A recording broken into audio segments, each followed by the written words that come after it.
Selamun aleyküm. Gel aleykümselam. Olmayasın sağlıkma. Oo dostum. Atam öyle mi? Allah. Selamun aleyküm. Dukancıram tekip atam. Şimdi ben businessman mi oldum? Businessman mi oldum? Allah. Ay beri. Şovçuyum gerek tadım al. Ay böyle öyle gerek gel atam. Yo ne bolbe gerek tadım ne karışık. Yok gerek gel atam. Yok. Yok böyle atam. Gerek gel atam. Boşta. Ha çok şaka mı al hala. Öyle. Ararı var mı da? Karış anne. Gerek gel o atacan beklesene. Atacan. Duyun olur çorap. Yo atam gerek gel ya. O doğru düşün atacan. Buna market. Böyle hadi atam gerek gel. Koy yanı çalışma diye. Gerek gel atam. Gene seni bakalım. As. Ne burada bana. Tamam. Ne diye de çıkar. Çok çay çok yok. Hava çok kol süt. Böyle gerek gel canım. Havaret mi mi ras kodu u büyük kat tutma. Vay ubi katılam da. Ay atam gerek gel. Gel ver. Ha atacan. Şimdi gel. Yo atacan havaret mi Gel ver. Atam. Şu benim dükkanımda var ha. Oh. Yediğince kat. Dedi. Damaslı mı? O anda başla. Yürü. Ha. Kartoskop. Koca olarak da. Yine. Daha da çıkar şunu kenar. İndi. Atam.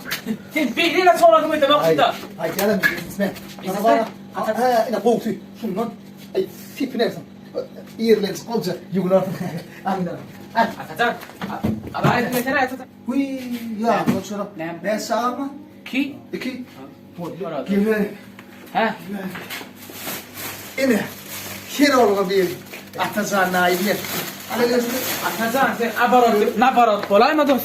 Bunu abdayın akarına tabii gerek bu. Ben şuna mı?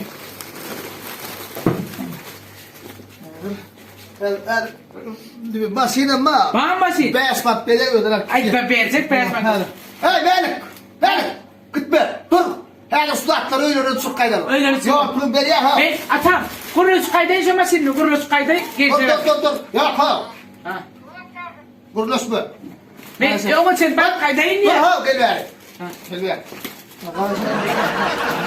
Yok.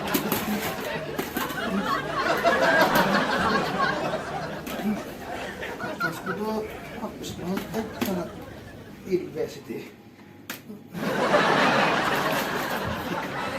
Yok. Atacan ne gitti? Aşağıda 260 mark kolay. Atam. Ha. Soğuk gibi mi? Forward. Derler forward o. Ne kadar forward değil mi ya? Ay böyle kadar businessman'li. Ben aman da komşu böyle kan. Onu mu iyidine oyayın ne yapacağım böyle öyle. Evet. İyidine oyayın ya. Bak hoşunu. Atam. Onda bir adımı belli. Aylık yok bayar böyle mi? Ben. Para o ne mo kaptay. Haysini. Bana.